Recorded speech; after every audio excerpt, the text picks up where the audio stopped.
नमस्कार, मेरे YouTube channel में आप सभी का स्वागत है। मेरा नाम दीपिका है और आज मैं आपके लिए टीचिंग मैथडोलॉजी की नेक्स्ट क्लास के साथ आई हूँ। लास्ट क्लास में हमने बात की थी माइक्रो टीचिंग के स्किल्स की बात की थी। जो बच्चे नए जुड़ रहे हैं उन्हें मैं फिर से बता दूँ कि पुरानी वीडियोस को आप लोग इनबॉक्स में जाकर देख लें, मेरे चैनल सब्सक्राइब कर लें, उसमें आपको नोटिफिकेशन भी मिलेगी। और मैं हिंदी टीचिंग मैथडोलॉजी इनकी दोनों की क्लासेस तैयार कर रही हूँ और आप लोग के लिए अपलोड कर रही हूँ। तो पिछली जो क्लासेस आपने नहीं देखी हैं उनको आप फॉलो कर सकते हो। ओके, जो लास्ट क्लास में हमने बात की थी माइक्रो टीचिंग, सूक्ष्म शिक्षण की बात कर रहे हैं। और माइक्रो टीचिंग के अंतर्गत ये एक शिक्षण प्रक्रिया नहीं है, ये एक अभ्यास है, ये एक टीचिंग प्रैक्टिस है और स्किल प्रैक्टिस भी इसको बोल सकते हैं, या कौशलों का अभ्यास भी बोल सकते हैं। ये स्पेशल जेवीटी, बीएड या किसी भी आप कोई भी ट्रेनिंग करते हो या डिप्लोमा कोर्स करते हो तो उस ड्यूरेशन में आपसे कराया जाता है। बट इसका फ़ायदा क्या है और ये हमें क्यों बताया जा रहा है? इसलिए ताकि हमारी टीचिंग करने का जो वे है और ज़्यादा मॉडिफाई हो सके और ज़्यादा एक्टिव हो सके और हम अपनी कमियों को सुधार सकें। प्लस हम अपनी ही टीचिंग में रेमेडी और डायग्नोसिस दोनों कर सकें। तो इसलिए माइक्रो टीचिंग एक most important part of the teaching. So that's why हम लोग यहाँ पर माइक्रो टीचिंग पढ़ रहे हैं। इससे रिलेटेड कई प्रकार के क्वेश्चंस आते हैं, जैसे कि स्किल्स कितनी होती हैं, माइक्रो टीचिंग का प्रोसेस क्या होता है, what is the main objective of micro teaching. तो इस तरीके से कुछ क्वेश्चंस जो हैं आपसे पूछे जाते हैं माइक्रो टीचिंग से रिलेटेड। ठीक है, तो लास्ट क्लास में मैंने माइक्रो टीचिंग का इंट्रोडक्शन दिया था कि क्या होती है माइक्रो टीचिंग। देन उसके बाद एक साइकिल आपको पढ़ाया था, एक सर्कल पढ़ाया था, जिसमें माइक्रो टीचिंग के 5 स्टेप्स होते हैं। कहीं कहीं पर आपको 6 भी नज़र आते हैं, पर बेसिकली 5 ही होते हैं। एक हिडन होता है, प्लानिंग जो होता है। ठीक है, तो इस तरीके से कई चीज़ें हमारे सामने हमें देखने को मिलती है। अब हम लोग बात कर रहे हैं आगे माइक्रो टीचिंग के आगे जो नेक्स्ट कॉन्सेप्ट है उसके बारे में। मैं आपको यहाँ पे बता दूँ कि मेन जो इम्पॉर्टेंट है आपके एग्जाम में पूछा जाता है कि स्किल्स कौन सी होती हैं, कौशल कितने होते हैं, किसने कितने कौशल दिए हैं। तो आपको 4 चीज़ें ध्यान में रखनी है जो एग्जाम्स में बार बार पूछी गई हैं। सबसे फर्स्ट ये कि एलन ने ये कितनी स्किल्स दी हैं, तो ध्यान रखिएगा एलन ने 14 स्किल्स दी हैं। ओके, और नेक्स्ट अगर बात करें तो एनसीईआरटी ने कितनी स्किल्स दी हैं, तो एनसीईआरटी ने 19 स्किल्स दी हैं। उसके बाद बीके पासी का भी कई एग्जाम्स में पूछा गया है, तो बीके पासी ने कितनी स्किल्स दी हैं, तो ध्यान रखोगे 13 स्किल्स दी हैं, कहीं कहीं पर 14 भी लिखा होता है। और अगर बेसिक कोर स्किल्स कितनी होती हैं जो कि हर एक टीचर को आना ही चाहिए या हर क्लास में जिसका उपयोग होता है, वो कौन सी स्किल्स होती हैं, 7 स्किल्स होती हैं। तो मैंने लास्ट क्लास में आपको एलन की स्किल्स पढ़ाई थी जिसमें 14 स्किल्स थी। पिछली वीडियो आप जाकर देख सकते हैं। और आज मैं आपको 7 स्किल्स करा रही हूँ जो कि बेसिक है और मोस्ट इम्पॉर्टेंट है। ठीक है, तो ये 7 स्किल्स हैं, आप चाहे तो इसका स्क्रीनशॉट भी ले सकते हैं।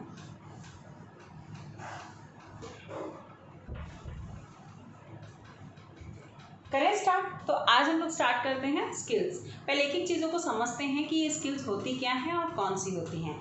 सबसे पहले देखते हैं क्वेश्चनिंग स्किल, प्रश्न कौशल के नाम से जिसको जानते हैं। प्रश्न कौशल क्या होता है, आपके सामने यहाँ पे सारी स्किल्स लिखे हैं, मैं हिंदी में भी बताती जा रही हूँ।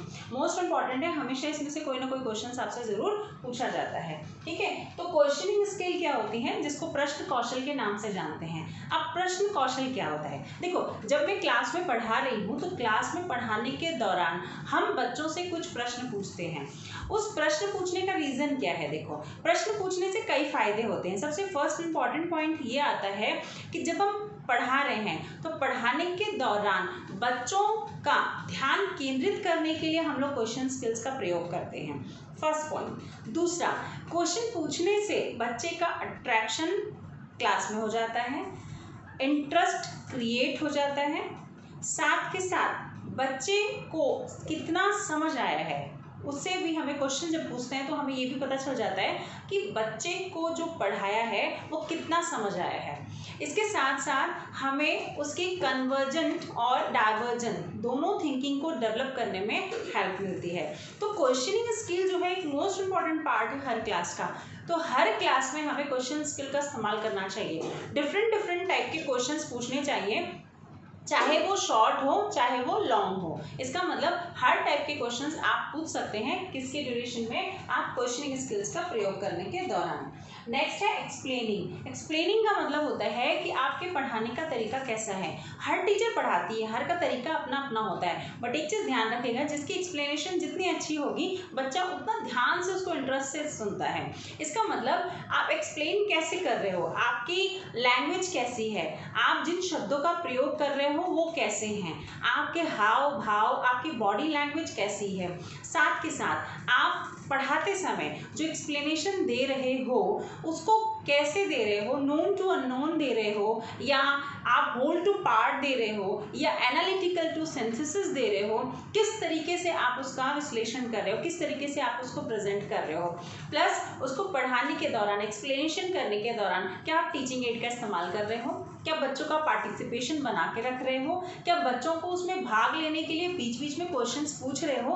तो एक स्किल्स को डेवलप करने के लिए हम दूसरे स्किल्स का भी इस्तेमाल कर सकते हैं। जैसे एक्सप्लेनेशन देते समय मैं क्वेश्चन पूछ सकती हूँ तो मेरी एक्सप्लेनेशन और ज़्यादा इफेक्टिव हो जाएगी। उसी के साथ साथ अगर मैं इसके अंदर टीचिंग एड का इस्तेमाल करूँ, इसके साथ साथ मैं अच्छे एग्जाम्पल्स का इस्तेमाल करूँ तो वो और ज़्यादा इफेक्टिव हो जाएगा। तो स्किल्स का मतलब है कि आप जो पढ़ा रहे हो, आप जिस भी तरीके से अपने आप को प्रेजेंट कर रहे हो, क्या उसका आपकी परफेक्शन है, क्या सामने वाले को जो देने आए हो, जो समझाने आए हो, क्या वो समझ आ रहा है। उसी को हम लोग क्या कहते हैं, स्किल्स कहते हैं। मतलब एक परफेक्शन के साथ एक 100% रिजल्ट लेने के लिए जो भी हम डिवोशन दे रहे हैं, जो भी हम काम कर रहे हैं, उसको हम स्किल कहते हैं। अब क्या है, यहाँ पे नेक्स्ट आ जाता है इलस्ट्रेट। स्ट्रेट करने का मतलब होता है एग्जाम्पल्स, उदाहरण का कौशल भी जिसको कहते हैं। ठीक है, ये व्याख्यान कौशल है एक्सप्लेनिंग, और इसको इलस्ट्रेट को मतलब है उदाहरण का कौशल। अभी उदाहरण का कौशल क्या होता है, पढ़ाने के दौरान कई बार हम कई चीज़ों को बहुत लंबे लंबे डेफिनेशन के साथ समझाते हैं, या बड़े बड़े सूत्रों के साथ, रूल्स के साथ, फॉर्मूलास के साथ पढ़ाते हैं। बट कभी गौर किया है कि उस रूल्स के साथ अगर हम एक एग्जाम्पल ऐड कर दें, एक पिक्चर ऐड कर दें, या कोई भी उससे रियल लाइफ से रिलेटेड चीज़ को जोड़कर उसको एक्सप्लेन कर दे, तो वो बच्चा ज़्यादा इजी वे में समझ पाता है।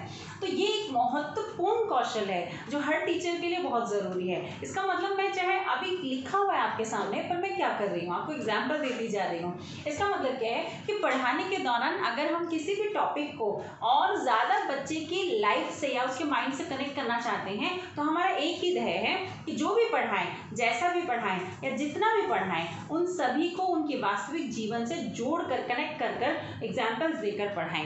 इससे बच्चा बहुत इजी वे में उसको अंडरस्टूड कर पाता है। इसके बाद है स्टिमुलस वेरिएशन। इसका मतलब है उद्दीपन भिन्नता। पढ़ाने के दौरान टीचर का काम है कि डिफरेंट एग्जाम्पल्स तो दे, पर साथ के साथ उनकी समस्याओं को भी बदलाव लाते रहे। वेरिएशन का मतलब क्या होता है, बदलाव लाना, उसमें थोड़ा बहुत लचीलापन लाना, फर्क लाना, अंतर लाना, या उसके समय के अकॉर्डिंग उसमें थोड़ा स्टैंडर्ड अप करते जाना। अच्छा, वे स्टिमुलस क्या होता है, उद्दीपन का मतलब होता है समस्या, कोई भी प्रॉब्लम जो किसी बच्चे के सामने रखते हैं। अगर हर क्लास में एक ही प्रकार की समस्या रखोगे तो बच्चे में इंटरेस्ट क्रिएट नहीं होगा। बट पढ़ाने के दौरान समय पर आवश्यकता के अनुरूप, कंटेंट के अकॉर्डिंग हम डिफरेंट प्रॉब्लम्स अगर बच्चे को देते हैं तो उसको पढ़ने और समझने में इंटरेस्ट क्रिएट होगा और उसमें पार्टिसिपेशन भी ज़्यादा करेगा। इसके बाद रीइंफोर्समेंट की बात करते हैं। रीइंफोर्समेंट क्या होता है, रीइंफोर्समेंट किसी काम को करने के बाद दिया जाता है या काम करने के बीच में भी दिया जा सकता है। ये specially it is the part of the motivation. ये कोई अलग से चीज़ नहीं होती है, ये अभिप्रेरणा का ही एक भाग है। इसका मतलब हम कह सकते हैं कि जब हम किसी बच्चे को पढ़ा रहे हैं या समझा रहे हैं और मोटिवेट कर देते हैं हम, तो मोटिवेट करने से वो एक ध्येय तो पकड़ लेता है, काम करना तो स्टार्ट कर देता है, पर कभी कभी बीच में उसका इंटरेस्ट जो होता है वो लैग कर जाता है। उस इंटरेस्ट को दोबारा बनाए रखने के लिए हम लोग रीइंफोर्समेंट का तैयार करते हैं। इसका मतलब क्लास में बच्चे के रुचि को बनाए रखने के लिए या उसे पॉजिटिव मैनर में आगे बढ़ाने के लिए या फिर एक थोड़े से प्रेशर के साथ आगे बढ़ाने को हम लोग रीइंफोर्समेंट कहते हैं। एग्जाम्पल, कोई बच्चा बहुत अच्छा काम कर रहा है, बहुत अच्छा लिखा है, तो मैंने उसे गुड, एक्सीलेंट या स्टार दे दिया, स्माइल दे दिया, तो उस चीज़ को पाने के लिए बच्चा दोबारा उस काम को वैसे ही करेगा या उसी को बरकरार रखने के लिए कॉन्टीन्यूस में वो वैसा काम करता रहेगा। नेक्स्ट टाइम भी मुझे स्टार मिले, नेक्स्ट टाइम भी मुझे गुड मिले, नेक्स्ट टाइम भी मुझे एक्सीलेंट मिले। इसको कहते हैं हम लोग रीइंफोर्समेंट। नेगेटिव भी हो सकता है, अगर कोई बच्चा 10 में से 5 क्वेश्चन गलत कर रहा है या 8 क्वेश्चन गलत कर रहा है और मैं 3 क्वेश्चन जो बचे हुए हैं उनको कहूँगी 2 बार लिखो, तो ये एक फोर्स है, पर बच्चा कर रहा है। मुझे क्या करना है, मुझे सिखाना है, इंटरेस्ट क्रिएट करना है, चाहे मैं प्यार से करूँ चाहे फोर्स से करूँ। रीइंफोर्समेंट, इसका मतलब है कि किसी कार्य को करने के लिए या तो प्यार से या बल से एक मोटिवेशन देना, एक फोर्स के साथ देना, ताकि बच्चा उस कार्य को कर सके। ये पॉजिटिव भी हो सकता है और नेगेटिव भी, ये वर्बल भी हो सकता है और नॉन वर्बल भी, शाब्दिक और अशाब्दिक दोनों में माने जा सकते हैं। Classroom management. क्लासरूम मैनेजमेंट एक टीचर का बहुत बड़ी कहना चाहिए, अगर क्लास मैनेजमेंट नहीं है तो फिर ये सब वेस्ट है। अगर मेरे पास सब कुछ है, मुझे सब कुछ नॉलेज है और मैं क्लास को मैनेज नहीं कर पा रही हूँ, एक प्रॉपर तरीके से मेंटेन नहीं कर पा रही हूँ, क्लास का पूरा लेसन प्लान तैयार नहीं कर पा रही हूँ, सिलेबस टाइम पे कंप्लीट नहीं कर पा रही हूँ, बच्चों का टेस्ट नहीं कर पा रही हूँ, रेमेडी नहीं कर पा रही हूँ, डायग्नोसिस नहीं कर पा रही हूँ, बच्चों की नीड को नहीं समझ पा रही हूँ, अकॉर्डिंग टू उनकी इंडिविजुअल डिफरेंसेस को अंडरस्टूड नहीं कर पा रही हूँ, या क्लास में जो प्रेजेंटेशन है वो अकॉर्डिंग टू चाइल्ड नहीं कर पा रही हूँ, तो इसका मतलब मैनेजमेंट लैक है। और जब मैनेजमेंट लैक है तो मेरा एग्जाम्पल, मेरा लेसन प्लानिंग, मेरा लेक्चर, मेरा इलस्ट्रेशन, क्वेश्चन, ये सब बेकार हो जाएगी। तो कहीं ना कहीं क्लासरूम मैनेजमेंट एक बहुत ज़रूरी है कि क्लास को इस तरीके से मैनेज करना कि बच्चे को पढ़ने में इंटरेस्ट क्रिएट हो। इसमें बहुत सारी चीज़ें आ सकती हैं, बेसिक नीड भी हो सकती है, क्लासरूम नीड भी हो सकती है, स्टडी से रिलेटेड चीज़ भी हो सकती है, बच्चों की पर्सनल नीड भी हो सकती है, बट क्लास को पूरा मैनेज करना किसका काम है, टीचर का काम है। नेक्स्ट है यूज़ ऑफ बोर्ड। ये बहुत ज़रूरी है, इसको हम एग्जाम्पल्स के साथ साथ मैं टीचिंग एड भी बोल सकती हूँ। कई जगह पे तुमने देखा होगा कि यूज़ ऑफ टीचिंग एड्स इसके लिए लिखा होता है, तो ये यूज़ ऑफ बोर्ड का मतलब भी यही है कि बोर्ड ज़रूरी है, बोर्ड बिना आप नहीं पढ़ा सकते।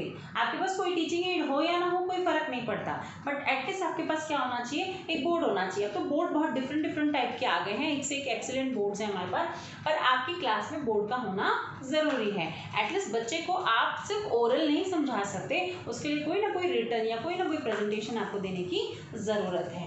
इसका मतलब हमारे पास ये 7 कोर स्किल्स हैं जो कि कंपलसरी है, होना ही चाहिए। तो इसके अंदर हम लोग क्वेश्चनिंग स्किल, प्रश्न कौशल, एक्सप्लेनिंग स्किल, व्याख्यान कौशल, रिस्ट्रेट का मतलब होता है उदाहरण का कौशल, स्टिमुलस वेरिएशन उद्दीपन भिन्नता का कौशल, रीइंफोर्समेंट पुनर्बलन का कौशल, और क्लासरूम मैनेजमेंट कक्षा प्रबंधन का कौशल, और यूज ऑफ ब्लैक बोर्ड मतलब जिसको हम कह सकते हैं बोर्ड के प्रयोग का या शिक्षण सहायक सामग्रियों के प्रयोग का कौशल। ये 7 हमारे कोर स्किल्स हैं। कोर स्किल्स का मतलब होता है जो कि कंपलसरी हैं, इसको चूज करने के लिए आपको कोई हक नहीं दिया गया, आपको ये इस्तेमाल ही करना पड़ेगा।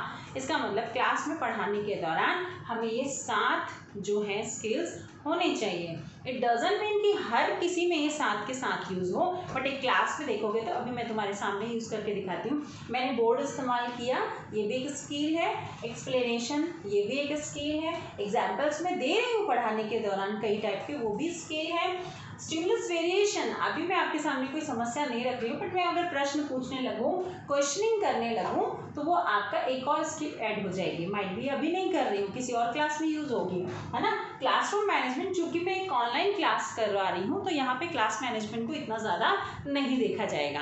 तो यहाँ पे हमने सारी चीज़ें जो बात की हैं सिर्फ कोर स्किल्स की बात की हैं। नेक्स्ट क्लास में हम लोग बीके पासी की स्किल्स की बात करेंगे 13, उसके बाद फिर हम लोग एनसीईआरटी की 19 स्किल्स की बात करेंगे। क्लियर है सबको।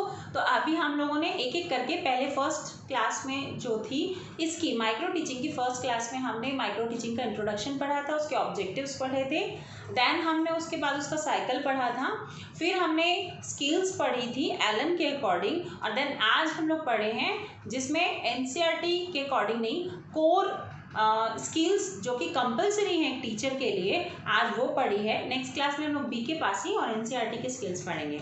उम्मीद करती हूँ आप लोग को क्लासेस समझ आ रही हैं, और लाइक और सब्सक्राइब करना ना भूलें। थैंक यू, नमस्ते।